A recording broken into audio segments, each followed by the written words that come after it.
Hello दोस्तों, स्वागत है आपका एक बार फिर से आपके अपने YouTube channel maths and reasoning bye Nitesh Kumar में। अभी हम लोग आर्मी जीडी राम सिंह यादव का जो प्रैक्टिस सेट बुक है उसका चौथा सेट का मैथ से जुड़ा हुआ सारा क्वेश्चन जो 31 नंबर से लेकर 45 नंबर तक है उसको डिस्कस करने जा रहे हैं। तो आइए बिना देर किए स्टार्ट करते हैं। यदि वीडियो पसंद आए तो अपने दोस्तों के साथ जरूर शेयर कीजिएगा और हमारे चैनल को सब्सक्राइब कीजिएगा। 31 नंबर क्वेश्चन में कह रहा है कि 3x के पावर 3 इक्वल टू 375 हो तो x का मान ज्ञात कीजिए। देखिए यहाँ 3x के पावर 3 है तो 3 इंटू एक्स के पावर 3 है। फिर इसका मतलब ऐसा होता है बराबर 375। एक्स क्यूब यहाँ छोड़ देंगे बराबर 375 और यह 3 जो गुना में है इधर भाग में आ जाएगा। 3 से काटेंगे, 3 इकाई 3, 3 दूनी 6 और 3 पचे 15। एक्स क्यूब बराबर क्या आया 125। तो x बराबर क्या होगा 125 का क्यूब रूट यानी x बराबर रूट अंडर में 5 गुने 5 गुने 5 यानी x बराबर क्या आया 5 आया। इसमें से बहुत स्टेप है जिसे आप छोड़ भी सकते हैं, मैं डिटेल में बता रहा हूँ, आप चाहे तो ऐसे भी बना सकते हैं। नेक्स्ट क्वेश्चन है आपका 32 नंबर। 32 क्वेश्चन में कह रहा है कि 1.07 इंटू 10.3 इसका मान क्या होगा, ये हमसे पूछ रहा है। तो आप दो तरीका है इसका, या तो डायरेक्ट डेसिमल को आप गुना कर सकते हैं, इसको मैं नहीं बताना उतना उचित समझता हूँ। इस दोनों को आप गुना कर लीजिएगा तो भी आ जाएगा, और या आप चाहे तो दशमलव अगर हटाना चाहते हैं तो दशमलव हटा देंगे तो क्या होगा, नीचे एक दशमलव के बदला एक और बाद में 2 जीरो है तो 2 अंक है तो 2 जीरो, और इसमें भी क्या हो जाएगा दशमलव के बदले नीचे एक और बाद में एक अंक है तो 1 जीरो। अब आप क्या करें कि 107 दशमलव हट गया तो ऊपर 107 है और गुना में 103 है, इस दोनों को गुना कर दे और नीचे 1000 है। तो गुना करने के बाद जो आएगा आपको, जो गुना करने के बाद यहाँ आएगा उसमें दशमलव के बाद इधर से गुना करने के बाद जो आता है तो नीचे चूंकि आपका 1000 है इसलिए 1 2 3 ऊपर में जो रहेगा उससे इधर से काउंट करके इधर से गिन करके 1 2 3 के बाद दशमलव दे दीजिएगा, वही आपका आंसर हो जाएगा। नेक्स्ट है 33 नंबर क्वेश्चन। ये डिटेल थोड़ा मैं बता रहा हूँ, आप ध्यान से इसको समझ लेंगे, लेकिन चूंकि आप आर्मी जीडी और ट्रेड्समैन की तैयारी कर रहे हैं तो मैं आपसे यह उम्मीद नहीं कर पा रहा हूं कि आपने 10वीं में अच्छे से त्रिकोणमिति चैप्टर को पढ़ा होगा गणित में, इसलिए मैं बना देता हूं पूरे डिटेल में। लेकिन आपके लिए बेहतर होगा कि यदि क्वेश्चन बार बार रिपीट होता है एग्जाम में तो आप इसके आंसर को ध्यान में रख के जाएं, बनाने पर निर्भर नहीं रहे कि आप बना करके इसको सॉल्व कर पाएंगे। क्वेश्चन है cos theta plus sine theta बराबर रूट 2 कॉस थीटा, और हमें निकालना है cos theta minus sine theta बराबर क्या होगा। अब देखिए इसके दोनों तरफ हम स्क्वायर कर रहे हैं तो cos theta plus sine theta का होल स्क्वायर और इधर हो जाएगा रूट 2 कॉस थीटा का होल स्क्वायर। ठीक है, अब इसके बाद आप जरा ध्यान देंगे, स्क्वायर करेंगे तो a प्लस बी के होल स्क्वायर है उस पर हम तोड़ेंगे इसको तो हो जाएगा cos square theta plus sign square theta plus 2 cos theta into sine theta, और इधर हो जाएगा रूट 2 गुने रूट 2 हो जाएगा 2 और कॉस थीटा क्या हो जाएगा कॉस स्क्वायर थीटा। अब इसके बाद देखिए एक फार्मूला होता है कॉस स्क्वायर थीटा का फार्मूला, इसके जगह पर आप यह लिख सकते हैं 1 माइनस साइन स्क्वायर थीटा, जो बच्चे पढ़े होंगे उनको पता होगा, इसके जगह आप यह लिख सकते हैं, प्लस इसके जगह साइन के जगह आप लिख सकते हैं 1 माइनस कॉस स्क्वायर थीटा, और यह है फिर plus 2 cos theta into sine theta अब बराबर 2 कॉस स्क्वायर थीटा जो जैसे है। अब इसके बाद ये 1 और 1 हो जाएगा 2, इसको हम ले आते हैं इधर, इसको ले आते हैं इधर, तो चूंकि यह यहाँ प्लस में है तो इधर आएगा तो माइनस में हो जाएगा माइनस 2 कॉस स्क्वायर थीटा बराबर, अब यहाँ इस दोनों 1 का काम हो गया है, ये माइनस साइन थीटा बचा हुआ है और इस जगह से ये पूरा बचा है, इसको इस साइड ले जा रहे हैं तो ये माइनस साइन थीटा उधर, साइन स्क्वायर थीटा उधर जाएगा तो प्लस में होगा, ये भी उधर जाएगा प्लस में और ये वाला माइनस में हो जाएगा। तो चूंकि हमको cos theta minus sine theta लाना है तो हम इसको इस रूप में लिखने का पहले शुरू करते हैं, यानी cos square minus cos square theta जब उधर जाएगा तो हो जाएगा प्लस कॉस स्क्वायर थीटा, इसी तरीके यह उधर जाएगा तो हो जाएगा प्लस साइन स्क्वायर थीटा, और ये प्लस वाला उधर जाएगा तो minus 2 cos theta into sine theta. अब आप अगर गौर करेंगे तो देखिएगा ध्यान से, यहाँ आप देख रहे होगा इस दोनों में इसमें 2 कॉमन है तो 2 हम बाहर निकाल लेंगे, तो यहाँ इसके बदले 1, 2 इकाई 2 होगा ना, 1 बचेगा, माइनस इसमें कॉस स्क्वायर थीटा बराबर, यहाँ आप देख रहिएगा कि इसको अगर a मानते हैं, इसको b मानते हैं, तो a square plus B square minus 2ab, यानी a माइनस बी के होल स्क्वायर के रूप में है, तो cos theta minus sine theta के होल स्क्वायर के रूप में है। अब देखिए ध्यान से, चूंकि यहाँ आपने साइन स्क्वायर थीटा के जगह 1 माइनस कॉस स्क्वायर लिखा था, तो 1 माइनस कॉस स्क्वायर के जगह इतना के जगह आप क्या लिख सकते हैं, साइन स्क्वायर लिख सकते हैं। तो 2, यहाँ 2 है, 2 और इसके जगह क्या लिखेंगे, साइन स्क्वायर थीटा बराबर, और यहाँ है cos theta minus sine theta का होल स्क्वायर। अब इसके बाद देखिए कि ये स्क्वायर के बदला दूसरे तरफ रूट चला जाता है, तो इधर क्या हो जाएगा, रूट अंडर में 2 और साइन स्क्वायर थीटा बराबर, यहाँ क्या बच जाएगा, स्क्वायर तो उधर चला गया, तो cos theta minus sine theta बच जाएगा। अब चूंकि रूट के अंदर में केवल 2 है, एक ही 2 है, तो यह रूट में ही रह जाएगा, और साइन स्क्वायर मतलब साइन थीटा गुने साइन थीटा 2 बार है, तो 1 बार साइन थीटा बाहर आ जाएगा। अब बराबर हो गया cos theta minus sine theta. यही मान तो हमको यहाँ निकालना था क्वेश्चन में, यहाँ क्वेश्चन में ये नहीं कर रहा था cos theta minus sine theta का मान निकालिए, तो हो गया √2 और √2 साइन थीटा। ठीक है, तो उम्मीद करते हैं यह क्वेश्चन समझ में आया हो, और जो बच्चे जीडी की तैयारी कर रहे हैं उनके लिए इतना लेंदी प्रोसेस मेरे समझ से सही नहीं होगा, तो आप बेहतर रहेगा कि इस क्वेश्चन का जो ऑप्शन है उसको आप ध्यान रख के जाएं एग्जाम में।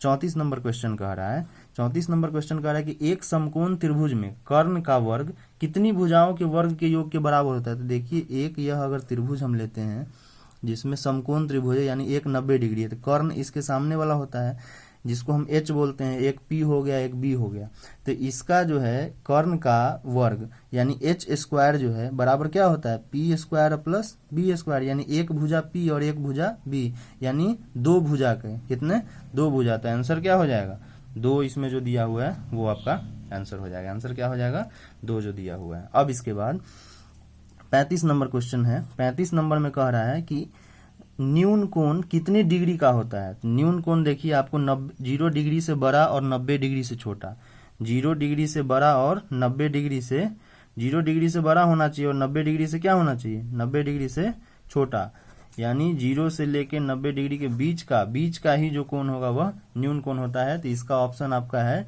Less than 90 degree and greater than 0 degree. 0 degree से बड़ा और 90 डिग्री से छोटा कोण को ही हम न्यून कोण बोलते हैं, आप इसको बस ऐसे ही समझिए। अब इसके बाद एक नेक्स्ट क्वेश्चन है आपका 36 नंबर। 36 नंबर क्वेश्चन में कह रहा है, 36 नंबर क्वेश्चन में कह रहा है कि एक घन का संपूर्ण पृष्ठीय क्षेत्रफल क्या होता है। घन बोला जाता है, घन घनाभ आपने शायद पढ़ा होगा, नहीं पढ़ा है तो देख लीजिए। जैसे मान लीजिए चौक का एक डब्बा होता है या लूडो का जो आपका छक्का होता है उसको घन बोलते हैं। तो इसमें कह रहा है घन का संपूर्ण पृष्ठीय क्षेत्रफल, इसमें अगर इसका लंबाई आप ये लंबाई चौड़ाई और ऊंचाई जिसका तीनों सेम हो, लंबाई चौड़ाई और ऊंचाई तीनों जब सेम हो और तीनों भुजा का मान अगर a लेते हैं तो तीनों क्या हो जाएगा, a ही हो। ठीक है, तो वैसी स्थिति में एक सतह का अगर मान लीजिए हम निकालते हैं तो a और गुने a आएगा, यानी a स्क्वायर। ऐसा चूंकि 6 सतह है, एक सामने है, एक पीछे है, एक ऊपर रहता है, एक नीचे वाला होगा और एक दाएं है और एक बाएं है। तो चूंकि ऐसा सतह 6 है इसलिए 6 गुने a स्क्वायर, यह हो जाएगा 36 का आंसर। यानी किसी भी घन के संपूर्ण पृष्ठीय क्षेत्रफल चारों साइड से अगर पेंट वेंट करना पड़े तो आपको 6 गुने a स्क्वायर, a जहां भुजा है, a क्या है, भुजा का मान है, तो 6a स्क्वायर सूत्र है, फॉर्मूला है, वही आंसर होगा।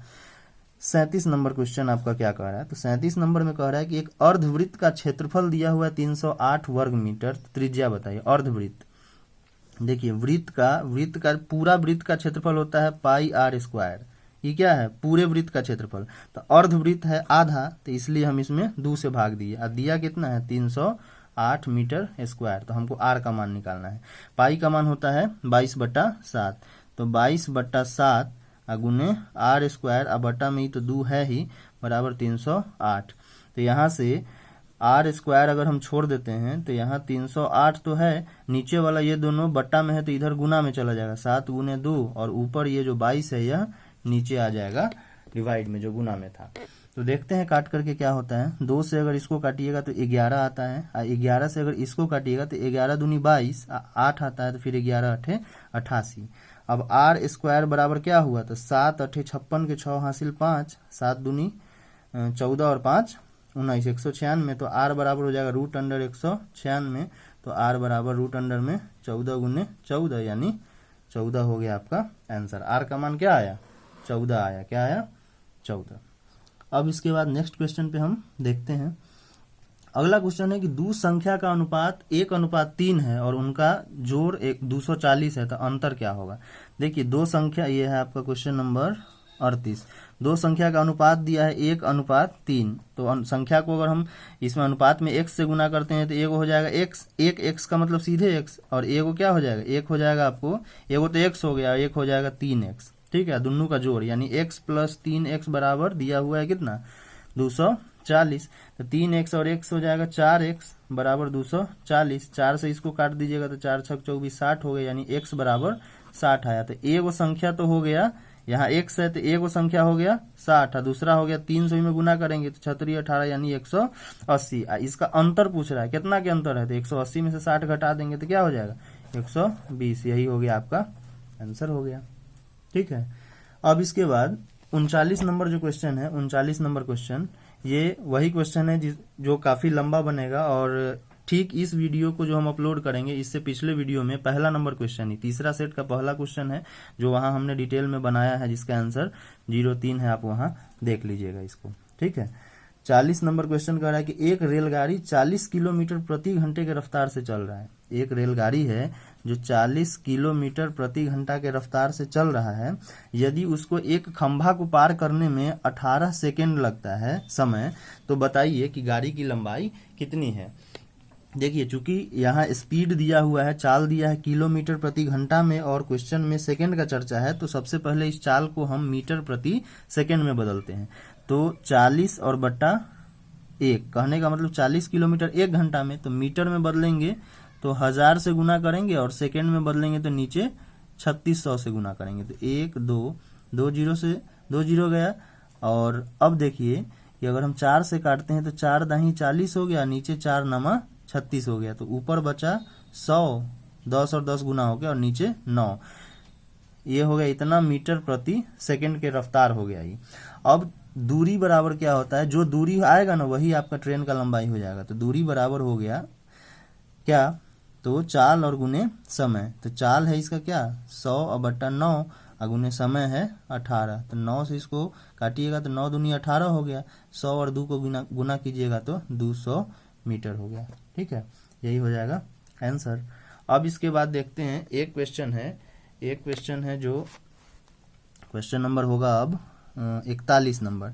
बढ़िया क्वेश्चन है ये भी। a + b का whole square minus a square minus b square, इसका मान क्या होगा पूछ रहा है। तो a + b के होल स्क्वायर क्या होता है, a square plus b square plus 2ab, ये है फिर minus a square minus b square. तो इससे ही कट जाएगा, इससे ही कट जाएगा, क्या हुआ 2ab जो आया यही आपका आंसर हो जाएगा। ठीक है, तो 41 नंबर क्वेश्चन भी आपको समझ में आ गया होगा। अब है 42 नंबर क्वेश्चन। देखिए 42 नंबर क्वेश्चन में क्या कह रहा है, 42 नंबर क्वेश्चन में आपको दिया हुआ है कि उस वृत्त का क्षेत्रफल ज्ञात करो जिसका व्यास 5 सेंटीमीटर है। डी दिया हुआ है, वृत्त का डी बराबर दिया है 5 सेंटीमीटर, तो आर बराबर क्या हो जाएगा 5/2 सेंटीमीटर, अढ़ाई भी आप लिख सकते हैं, है ना। और क्षेत्रफल निकालने के लिए कह रहा है, तो क्षेत्रफल बराबर क्या होता है फॉर्मूला, क्षेत्रफल होता है पाई आर स्क्वायर। पाई का मान होता है, पाई का मान 22/7 होता है, और आर स्क्वायर यानी 5/2 गुने 5/2। अब देखिए जो कटने वाला है तो ठीक है, और नहीं कटने वाला है तो फिर इसको भाग दे करके दशमलव में बदल दीजिएगा। या आप अगर चाहें, चूंकि दशमलव में दिया है तो आप देख लीजिएगा 22, 5 और 5 को गुना कर लीजिएगा, 7, 2 और 2 को गुना कर लीजिएगा। इस तीनों को गुना करके ऊपर में जो आएगा और इस तीनों को गुना करके नीचे जो आएगा, दोनों को भाग दीजिएगा, दशमलव में जो आएगा वही आपका आंसर हो जाएगा। ठीक है, अब इसके बाद नेक्स्ट क्वेश्चन पर हम लोग चलते हैं, जो है आपका 43 नंबर क्वेश्चन। क्या है 43 नंबर क्वेश्चन। 43 नंबर क्वेश्चन में कह रहा है कि 729 का वर्गमूल क्या होगा। 729 का वर्गमूल पूछ रहा है। ठीक है, तो 729 का वर्गमूल क्या होगा, आप यदि याद किए होइएगा, नहीं याद किए हैं तो आप खुद भी देखिए कि 25 का आपको याद होगा, 25 गुने 25 क्या होता है, नहीं होता है तो जान लीजिए। अगर जब इकाई स्थान पर 5 रहता है, इसका वर्गमूल तो 5 पचे 25 और द्वितीय 625, 25 गुने 25 कितना होता है 625। तो 25 के बाद 26 में भी नहीं होगा, 27 होगा, इसका क्या होगा, ये है 27 का, 27 गुने 27। आप चूंकि कंपटीशन की तैयारी कर रहे हैं तो कम से कम 30 तक आपको वर्गमूल याद रहना चाहिए, जिससे समय बच जाता है, नहीं तो वर्गमूल आप निकालिए फिर उसमें आपका वक्त ज़्यादा लगेगा। 44 नंबर क्वेश्चन में कह रहा है कि 3, 9, 27, 81, इसके बाद क्या होगा। देखिए 3 है, 9 है, 27 है, 81 है। देखिए 3 में 3 से गुना, 3 तिया 9, 9 तिया 27, 27 तिया 81, तो 81 में 3 से गुना कीजिएगा तो कितना होगा, तो 3 इकाई 3, 3 अठे 24, 243 हो गया इसका आंसर। अब लास्ट क्वेश्चन कह रहा है 45 में है कि sign square theta plus cos square theta का मान क्या होगा। तो ये एगो फार्मूला ही आप सीधे समझ लीजिए, sine square theta plus cos square theta बराबर 1 होता है। एगो है cosec square theta minus cot square theta बराबर 1, एगो है sec square theta minus tan square theta बराबर 1। इस तीनों में से अगर कभी कुछ पूछ दे तो उसमें उसका आंसर आप 1 लिखेंगे। तो उम्मीद करते हैं कि यदि वीडियो आपको पसंद आया हो तो अपने दोस्तों के साथ जरूर शेयर कीजिए और हमारे चैनल को सब्सक्राइब कीजिए। थैंक यू, जय हिंद।